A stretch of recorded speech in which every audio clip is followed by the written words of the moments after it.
Hi everyone.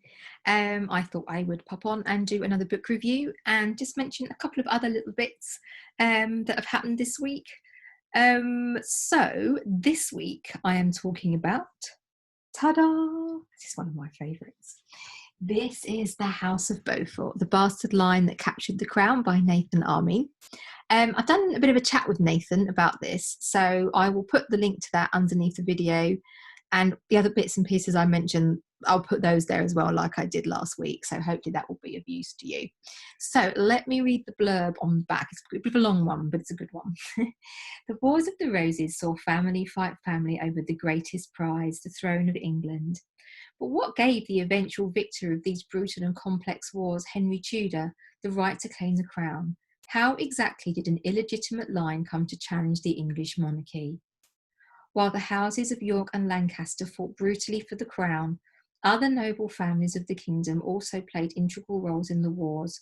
Grand and prestigious names like the Howards, Mowbrays, Nevilles, and Percys were intimately involved in the conflict, but none symbolised the volatile nature of the period quite like the House of Beaufort. Their rise, fall, and rise again is the story of England during the 15th century, a dramatic century of war, intrigue, and scandal, both at home and abroad. This book uncovers the rise of the Beauforts from bastard stock of John of Gaunt, Duke of Lancaster, to esteemed companions of their cousin Henry V, celebrated victor of Agincourt, and tracks their chastening fall with the House of Lancaster during the 1460s and 1470s. The hopes and fortunes of the family gradually came to rest upon the shoulders of a teenage widow named Margaret Beaufort and her young son Henry.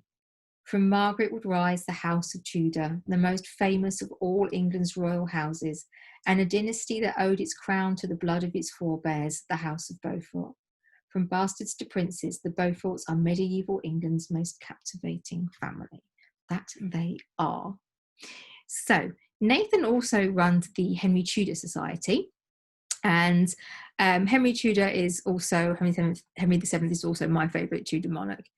I feel that he gets a little bit lost. So on one side, he's got Richard III, who is very widely and hotly debated constantly. And on the other side, of course, he's got his larger-than-life son, Henry VIII, who everybody talks about because of the wives and the beheadings. And So he gets a little bit lost, and he's perceived as very sort of dour and grouchy and sort of just not very pleasant, and almost a bit like, oh, he didn't really do much, did he?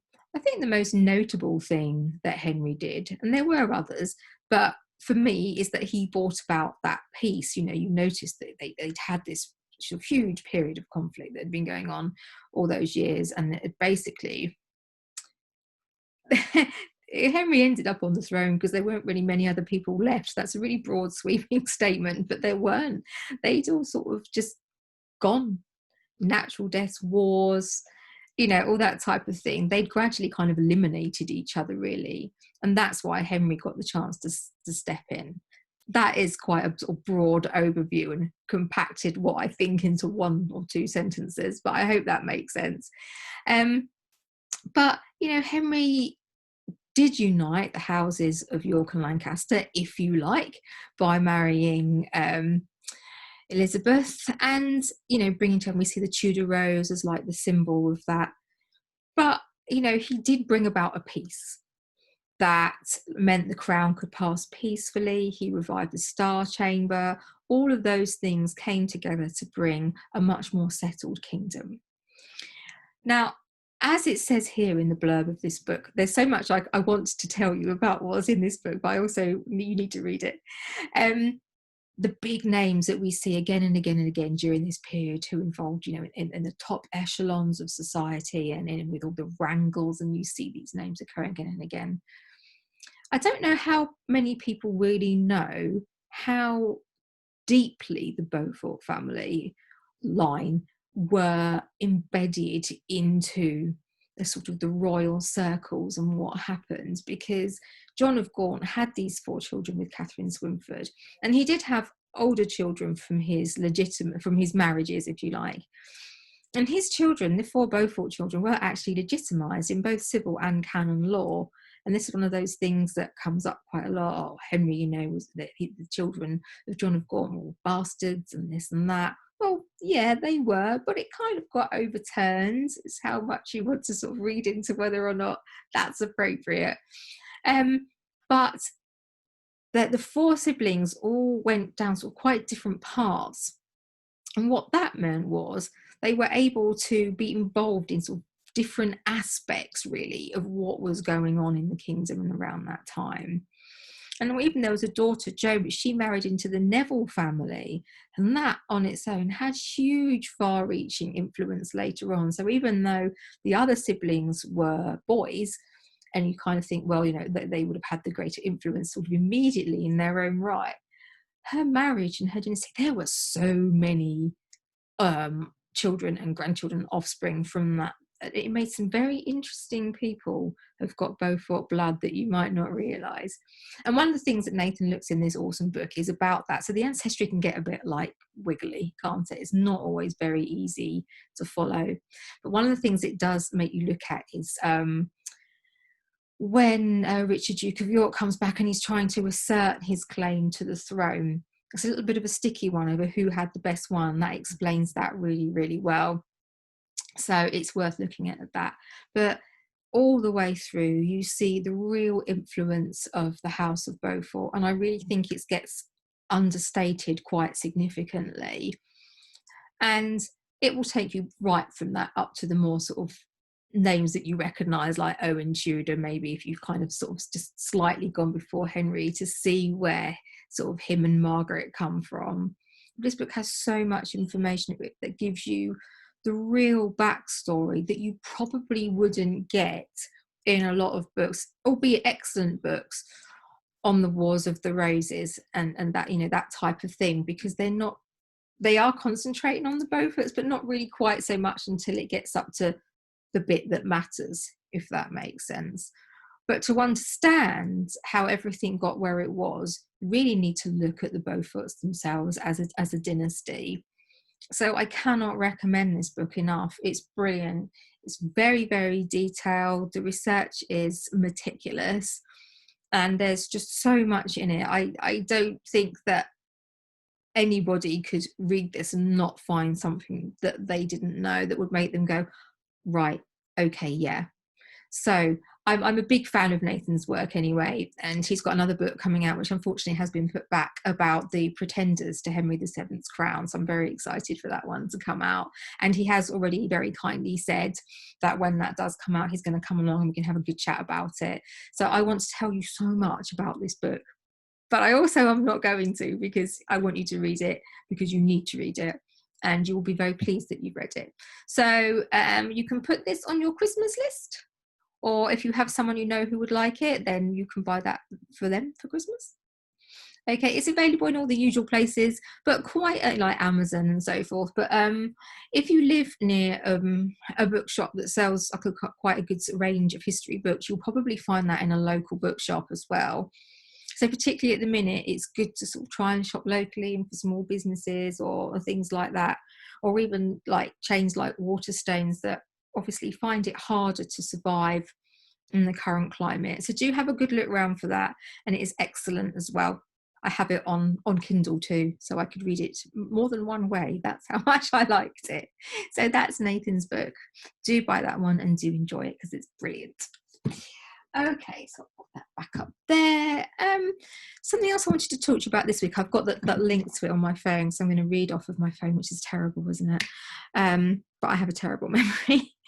So I wanted to speak to you about something, a friend of mine called Philippa Lacey-Brawl, who runs British History Tours, and she does some of the tours with the Tudor Society.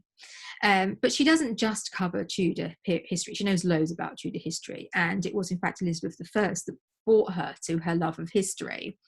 But she does, she has a brilliant YouTube channel that has loads of different things on it. But something that she started this year was something called This Week in British History. So, you know, a lot of places do a kind of like on this day in Tudor history, this happened. So she's picking a whole week rather than a day. And then she's picking 3, 4, 5 events that happened that week, but from all of history, really. literally. So there's some very, very modern things that have literally come up in recent years, and then things dating, you know, right back to like the Doomsday Book and things like that. So they're all on her channel, which I'll put underneath, with loads of other stuff as well.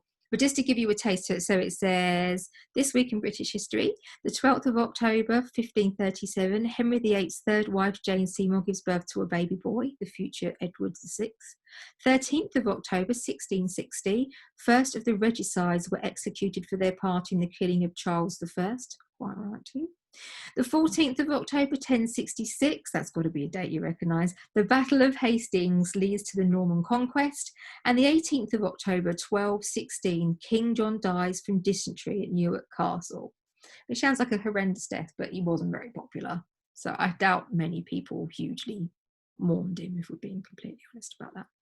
So yes, that's also on a podcast, but I'll put it up for the link to YouTube, because I'm guessing most of you have access to YouTube because you're here. So that's really worth interesting, because there's so much in our history, and I know a lot of you do follow other periods of history as well. It's nice just to get those little bit of snippets and an overall rounding. And obviously, when she comes into doing them next year, there'll be things that she hasn't covered this year. So there's so much going on. And I just really enjoy that, because I like her things anyway, but I just feel that it's nice to have those little snippets from other periods as well. And that sort of piques my interest, because I'm trying to sort of go backwards and forwards a little bit and do a bit more, although I seem to be struggling just to fit my Tudory things in these days. So those are definitely worth having a look at. The other thing I just wanted to say was thank you to my friend Angela, who came round earlier in the week and dropped me off a big pile of books that she had acquired. So I just thought I'd show a couple of them to you, because there's some massive ones here. So Antonia Fraser, Mary Queen of Scots. Look at this. It's huge, absolutely huge. But that looks quite good. And there's another one by her as well. So obviously, I'm going to squash Nathan's book now. Sorry, Nathan. These have got a little bit of age to them, but they're supposed to be quite good. I don't know if anyone's read any of these, but they're supposed to be quite good, aren't they? And they're like got some beautiful like covers on. I was trying to like, some of them are nearly as old as me, some of these books, which possibly not this one, but no, not this one, 1992. But some of the other ones are like getting on a bit. If they're nearly as old as me, then they must be getting on a bit. There was quite a few like Philippa Gregory's and things as well. Elizabeth of York, so I'm looking forward to that one. So if anybody has read any of these, then let me know, because I haven't read most of them. This one here, Great Harry's Navy. So this isn't probably something that I would normally read, but actually I've kind of had a bit of a quick flick through it, and it looks quite good. So it's not an area that I've probably really looked into very much. I was supposed to be going down to see the Mary Rose in spring. Yeah. Well, because I have a friend called Phil Roberts, who is a real expert on Wolsey, and he does volunteer work at the Mary Rose Museum, and I was hoping to have catch up there with him and meet him there, but alas, that didn't happen. And I want to give a bit extra shout out to Phil, because he is a paramedic, so I think obviously, particularly at the minute, we all like to thank Phil and all his colleagues for all the amazing stuff that they've done. So he will probably know quite a lot about this, so I might have to pick his brain. What else have we got? Now this one's beautiful. Okay, Mary the Queen by Hilda Lewis. I quite like a hardback book, actually. So, but it's interesting, you know, I mean, this is a hardback book and it was £2.50. So that would probably be at least £20 today. So, but I love finding the older ones, because it really gives you a sense of how writing about history has changed, about how people's viewpoints have changed, about how that's developed, the things that were deemed important and the things that really, really weren't. And sometimes it really, and I don't know about any of these books because I haven't read them, but sometimes it's very much a case of this did happen, this person felt like this, they did that, whereas actually that's just the writer's interpretation of that person's actions, and it's not a reality at all. And I think we've been able to move quite, you know, authors have moved quite a lot from that in more recent years. The Marriage of Henry VIII, This is quite a cute Henry before it all went a bit horribly wrong. Yes, Marie Louise Bruce. There we go. This one is about a yard thick. This is like really big. The Autobiography of Henry VIII by Margaret George. But this one's a novel, so I've had a quick look and I think it's almost written like a journal. So that is a very big book. It's a very, very, very big book. And then there's a couple of others here there's one about Marie Antoinette. I don't know much about her, but these are obviously post. So Cummings Georgian period, Stuart period, but obviously to do with the Civil War and around that period, which was something that and they're quite nice because they're match, which I like. We all like that. And that was something that I was really starting to look at. And I did have a conversation with Mike Ingham about the English Civil War, or the first part of it. And it is actually really interesting. And such a different time. Like, I know there was like a number of years that sort of separated the Tudors and Charles I. But it was just unbelievably different to me anyway. I just feel like they're poles apart, those periods. I don't know, that's just me. I really do feel like you kind of read some of the later medieval period and there's quite a lot of echoes to what goes on in the sort of the early to mid-Tudor reigns maybe, but that just feels like a whole different time and place. Well, it is a whole different time and place. You know what I mean? It just feels very different, which is part of one of the reasons why that is interesting. So yeah, I got all those lovely books. So thank you, Angela, for those. And if anyone has read any of those, then please do let me know. I feel so terrible about squashing Nathan's book. Hang on. I'm being spitted out now. So bad. I've caused an avalanche of books. I'm sorry, books. So yes, so that is this week's book. And a recommendation to go and have a look at Philippa's YouTube channel. Not much else. I've had another really busy week this week trying to sort out like normal life stuff. So not fun stuff, normal life stuff. But yeah, as always, if there is anything that you can think of that you'd like me to recommend or talk about, or you've got any questions or anything you think I can help with, hopefully there'll be a bit more stuff going on fairly soon. It's hard to say. Like a lot of places, England is very what's going to happen over the next few weeks, months, years at the minute. But maybe we can get out and about a bit soon. Keep your fingers crossed for me that all the plans I've kind of got over the next month or so go ahead. And yeah, so I hope you're all doing okay. Facebook there's a manager thing in Facebook or on Instagram and all those things, and it's created a new way of like managing your pages, and it's awful. So if you're on Facebook particularly, and I don't seem to be commenting as much on things, it's because I can't find stuff in the same sort of way. It used to be like really obvious. So I'm not ignoring you. I promise I'm not ignoring you. It's just I just don't like what they've done, and I'm finding it a bit harder to navigate. So if anybody else is in the same position, please share your hints and tips with me. In the meantime, I will come back to you again next week if anything exciting happens. And until then, keep tutoring and take care of yourselves and try and stay warm.